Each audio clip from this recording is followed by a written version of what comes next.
Let me quickly check. How many of you are researchers in the room? Okay, we have a good number. How many are research managers, even partially research managers? Okay, quite a number. You get more than I do. Yeah. They're less scared now. How many are policy makers or working in organizations linked to policy? Okay, quite a number. Okay. Again, I'll leave this just for a few seconds. You can grab this. You have access to the slides. There's maybe a couple of links in there that you might want to click.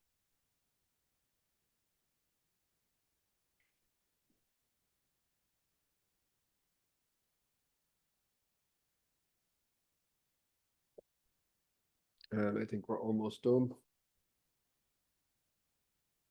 Okay, we move forward.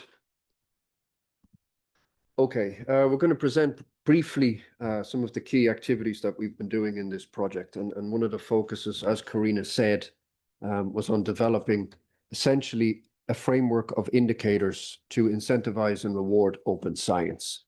That's only partially what we did, because when we started looking at all these indicators, we realized it's only a piece of the puzzle.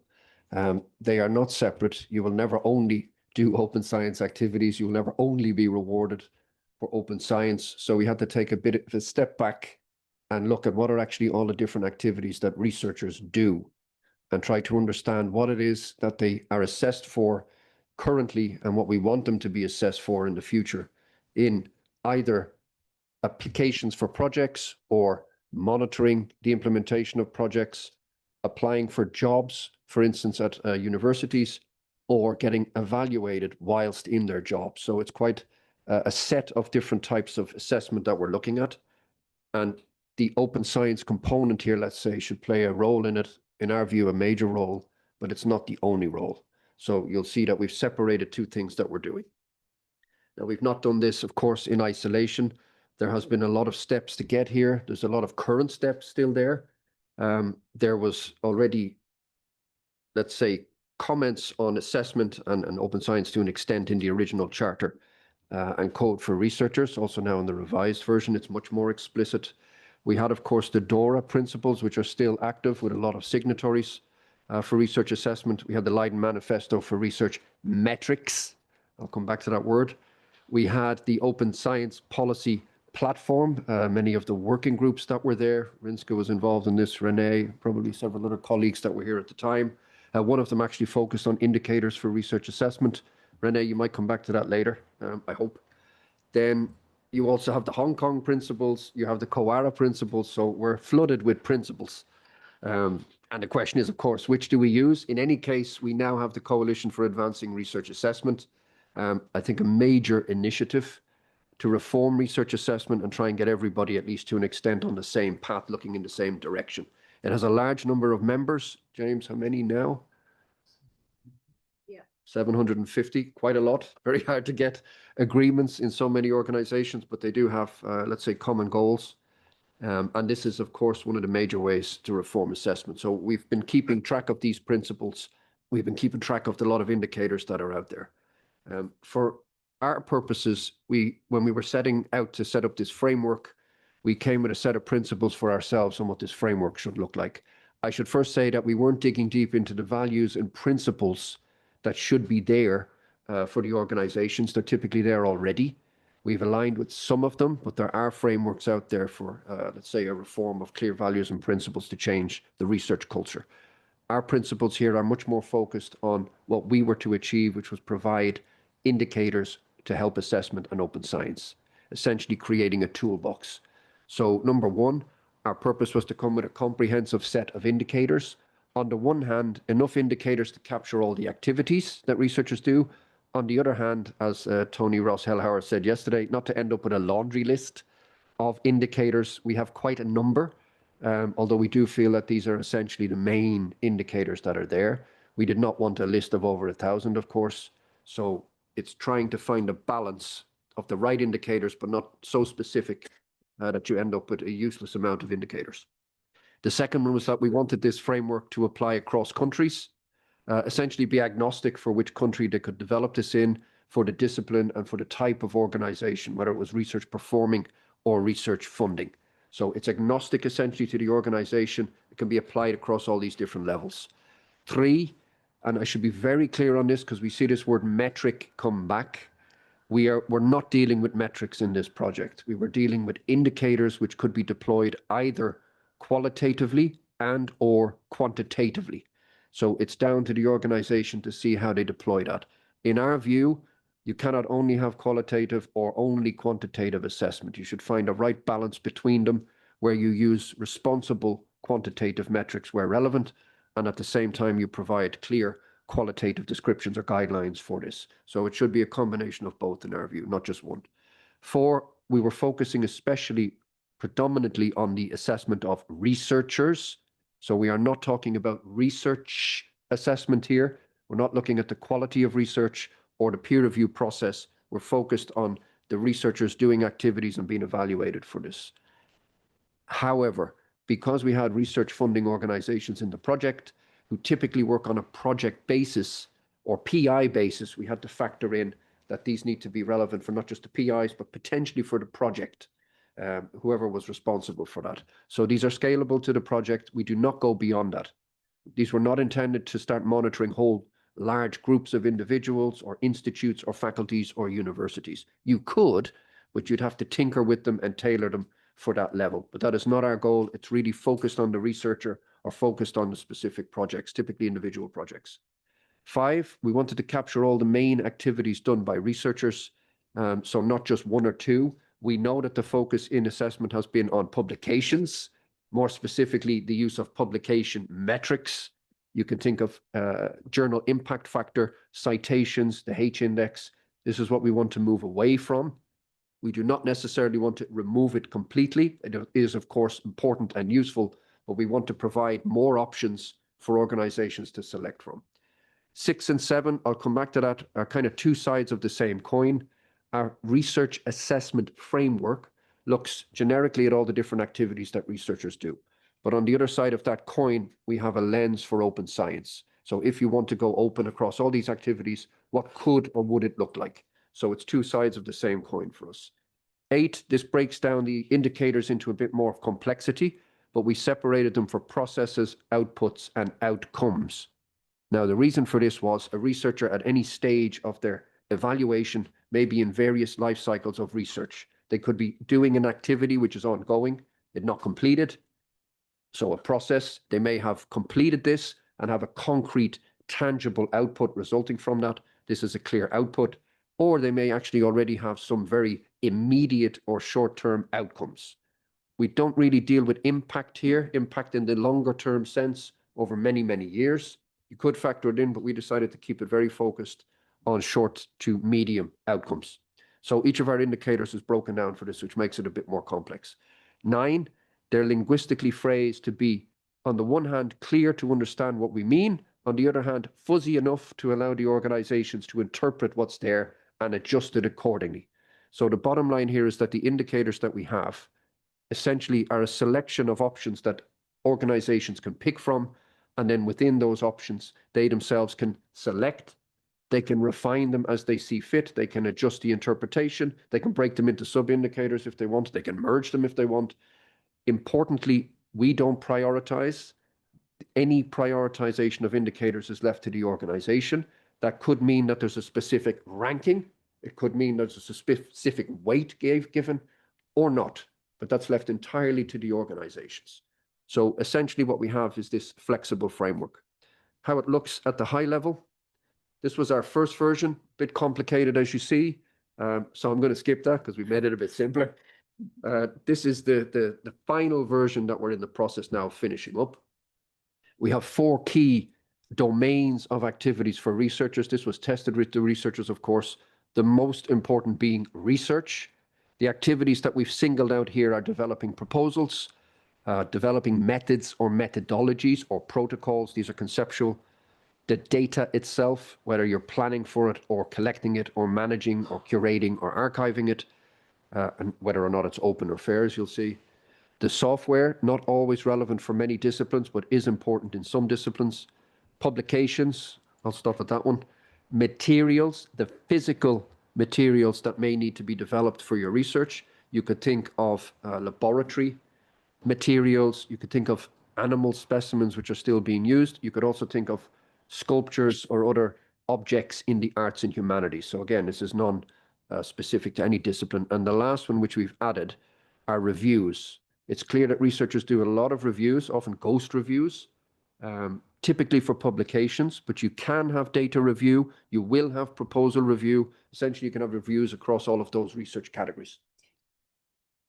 The second one is education. We've broken this down into developing course programs, the different resources that you need, the teaching itself, its own activity, the supervision of here students, masters, bachelors, perhaps PhDs, where they are students, and skills development. We have in the blue quarter leadership. This is essentially where you're showing your leadership capabilities or are involved in management, whether you're involved in managing staff at the university or projects like many research managers, whether you have a specific function at your organization, could be a team leader, could be an institute director, for example, or, and this is quite a big category, where you're recognized for your expertise. Here you can think of the many committees, advisory boards, panels, you name it, that researchers are pulled into, but also the awards. It could be the Nobel Prize or it could be Teacher of the Year award. It doesn't really matter. It's dependent on the university and the individual. The last one, an EU buzzword, but we've used it because it captures all the activities that we want. From French, this is valorization. And here we're looking at the different forms of science communication or popularization, whether that's in written form, whether that's in physical, online, recorded form. Also, we look at different types of engagements, could be intersectorally, for instance, with industry or with the public sector. We look at the exploitation of research results in terms of IPR, and we look, for instance, at entrepreneurship. So what spins out from all of this? Now, we've two dimensions to this. On the left side, we have, let's say, a dimension of openness. This is for open science. And here specifically, this is where we talk about the Open Science Career Assessment Matrix. So that circle in the middle is the generic framework full of all these different indicators and activities. And then on the left, you lens this for open science. So this is our so-called OSCAM2, a much larger update of the original simple matrix that was developed many years ago. On the right, we also have another key aspect which came up many times by researchers, and that's teamwork or collaboration. So for now, we focused on the individual. However, in many cases, it's not an individual doing a lot of the work. An individual typically does not write a proposal on their own or does not typically engage in research solely on their own. In essence, this teamwork dimension also cuts across all of those activities. In every case you can imagine or show that you've been working with other individuals. We don't have a separate framework for that. It would get extremely boring. It would just be literally, I work for somebody else on this. But as you can see, you have these two dimensions. A last dimension, which we don't have here, but is overarching, was equality, diversity, and inclusion. It's not directly relevant on our indicators, but it is something that's come out of the consultations, has to be taken into account at this higher level. I'm going to give you an example of some that we have. I'm not going to go through them all. This one is on data, for instance. So if you break this down into the process of what I'm currently doing, here we've separated this into whether or not you're working on a data management plan, which has become quite important, or whether you're already in the process of developing a data set. It could be fair, but it does not have to be in many cases. So of course it's in brackets here. Now the output here is that you've actually finished this DMP or you've finished this data set, and then we start moving on towards the outcomes. So whether you've actually implemented this, which can be checked in many cases and is mandated at RFOs, whether you have published this data set in a repository or a data journal, and then you have some, let's call them, other types of indicators such as accesses, citations, or reuses. In many cases, they will be quantitative, but they do not have to be. They can be deployed qualitatively. If I flip that to the open side, essentially it comes down to, are any of these openly available? Now, this is where you see that this breakdown into process, output, outcome may not always be useful or relevant. For instance, if I'm drafting a DMP, does it really need to be open? Now, some institutions will say, yes, it should be. I'm not sure I fully agree, but it can be made open. If you come to the output, certainly when it's finished, it should be made openly available somewhere. Somebody should be able to see it, potentially reuse it. And then if we zoom in on some of these accesses or citations, we only factor in those which are openly available. Again, this is down to the institution if they will decide they want to deploy this, or they want to deploy some of this, or perhaps they're not interested in data at all. Maybe the last point I'll make before I jump to Emma is that these Lego bricks, if you will not be solely completely adopted by any organization. They all have existing frameworks already in place, existing systems. What they're looking here to do is try to revise and reform it to be more comprehensive and to include open science. So what we offer them are these indicators and ideas for what they can include. They could deploy this in a simple document, as many universities do, across the 4 categories, and then could simply ask, what did you do last year in terms of research? Please think of these categories. And then they might say, please let us know if this included open science. Please let us know if this included teamwork. So it completely comes down to the organization, how they will deploy that. We do not deal with the deployment here. I'm going to skip these examples for Emma. I did. Am I over time before I start? Okay, I'll be quick. Okay, so it's our job in work package 2 to look at kind of the interventions around how we implement the framework.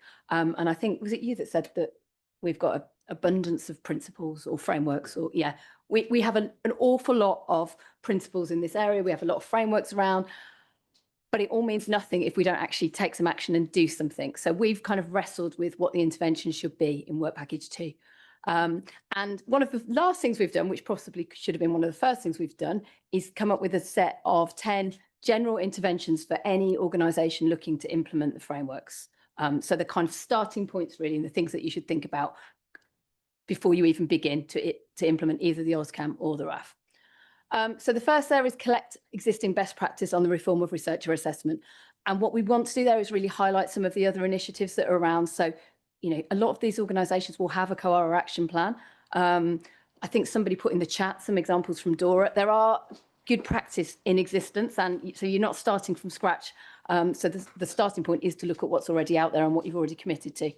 Then to ensure researchers are aware of the reasons to reform researcher assessment. It's really easy for us who work in this area to understand why researcher assessment is important, but actually taking the time to make sure researchers understand why it might be beneficial to them is helpful. Then again, ensure researchers and support staff and policymakers are then aware of the RAF and how the RAF looks without overburdening them in any way. Then to approve the piloting or adoption of the RAF to reform researcher assessment. So that's at the high level. It's at whatever organisation, so whatever committee or policy needs to happen, it needs to be at the highest level across the institution. Then 5, to develop the policies and procedures to implement, monitor and evaluate the RAF. And again, this is a really important point in the indicators initially selected won't necessarily be right. And there needs to be somebody looking at how this is monitored, how it's evaluated and how it's improved in the future. So how indicators might be shifted in the future. Then 7, to develop or utilise tools and platforms to support the implementation of the RAF. So to think about what it may be that you've got great things already in your institution. It may be that you need to invest, but again, to look at if what you have, the infrastructure you have is doing the job you need. Then 8, to ensure the implementation of the RAF does not overburden researchers. And I think that's really important because we all know nobody likes an additional task to do or an additional reporting level. So to really think through how it can not overburden researchers and add to already busy people's load. 9, to revise organisational policies and procedures based on lessons learned. So this is where it should become a kind of living framework that really starts to embed into your organisation's policies and the procedures and may kind of start to influence COARA action plans, HR excellence awards, to look across the board at organisation policy. And then finally 10, to engage policymakers. And this is the advocacy bit, to define and revise national policies on researcher assessment. One thing that we've found is we're not operating in a vacuum. So there will be national policy around all of this as well. But if you can start to influence that can surely make a difference in terms of reform and researcher assessment. So that's our kind of 10 general interventions. Then going back to the graphic that you've seen before, in terms of specific interventions to implement, we've come up with 4 categories. And they are policy, awareness, training and resource. And in a moment, I'll explain how they work. What we did in the initial, when we first looked at this, we came up with a very lengthy document that took every indicator from the framework and came up with a set of interventions underneath them. And what we found when we talked to the pilots was that actually looked a bit burdensome. So actually, you don't need a policy for every single indicator. You need a policy that encompasses all of the indicators. You might need training that incorporates all of the indicators. And what we don't want to create anything that looks unmanageable. So we've kind of drilled it right down in this final version, brought it back to kind of a higher level framework that I think is a bit more usable. On to the next one. So in terms of how it looks, and I will kind of skim through this. So we've just got meta interventions at the top level. So the process would be you select the indicators that you want to measure, be them open from the OSCAM or not so open, so from the RAF. And then you go through these interventions from there. So at policy level, it's that you approve the piloting or adoption of indicators and interventions. So whatever that looks like, you approve it at the highest level. That you define the indicators and interventions to be piloted and adopted. And this, again, came through from our pilots who I know were speaking a bit. They won't necessarily look the same in every institution. So really understand, if you're going to monitor courses being developed, what is a course? Just understanding what your organisation or institution definition of that is really important and being clear about that. Then you develop the policies and procedures to implement it. And then finally, there's the monitor evaluation stage. And then if you just skip 2 minutes to the next slide, I won't talk through this one because it's exactly the same, but open. So as you saw with Gareth, it's the same framework. It's just if you want to do them openly or not openly. And then very quickly, so then we've got the resource interventions here, which are largely about what do you need? Who are the people that you need? I know budgets are squeezed, but do you need some financial input into it? Do you need a new platform? Do you need a new repository? Who's going to do the work? Because again, without adequate resource, it won't happen. And that's all I'll say on that. And there's the open version. And then the third element, which is around awareness. So do people know why they're doing this? Is the hearts and minds. Do people know why this is happening? Do they know how to make it happen? Do they know who to go to for help? So how can that, are the right people, and as Rinska said, it's not just the researchers, it's everybody in this institution. Are the right people aware of this process and why they're doing it? And again, there's the open version. And the final one then is training people. Without knowing exactly how to do it, what to do it, why to do it, people won't be able to do it. So again, thinking about how you train people in what they need to do, how they make things open if that's something that you wish to measure. And thinking about just the final one there, the skills and competencies that researchers need to do this. And that could be linked to something like Research Comp, it could be linked to the RDF. But yeah, just thinking about how you develop your researchers if that's what they need in order to do this. And then the final one is the open version. And do you want to talk through the pilots? Quickly do this. So maybe just the last point here is that what we were doing was tested by our pilot organizations, which we're very thankful for, who did a huge amount of work. We had 3 research performing organizations, so Nova University of Lisbon, University of Cyprus, University of Rijeka, and we had 2 national funding agencies, so the UFCDI in Romania and the Research Council of Lithuania. They created cohorts of researchers at each of these pilots, so they worked with the researchers on this. They selected indicators from the framework and then deployed them together with their own types of interventions to test it. And you can see that they also embedded this in specific institutes within the universities. In Nova, for instance, we had this at the Global Health and Tropical Medicine Research Center and the Information Management Research Center. We already seen they're completely differently evaluated to an extent on different things. They had different interests, different focuses, and that's already just at one institution. So this is why it's critical that this framework is flexible and gives these organizations flexibility. Cyprus, this was at the Chios Research and Innovation Center of Excellence. At Rijeka, it was at the Faculty of Law. And then for the 2 funding agencies, they were on specific funding programs. This is very complex because these funding programs are mandated, and once set in place, run for many, many years, and they're evaluated on the basis of this. So for an example, one of our funding agencies mandated DMPs and then looks to see how they can deploy this fairly and open. So that's just to give you an example. They had different numbers of cohorts that were there, and I'm going to hear about them next after the questions, I think.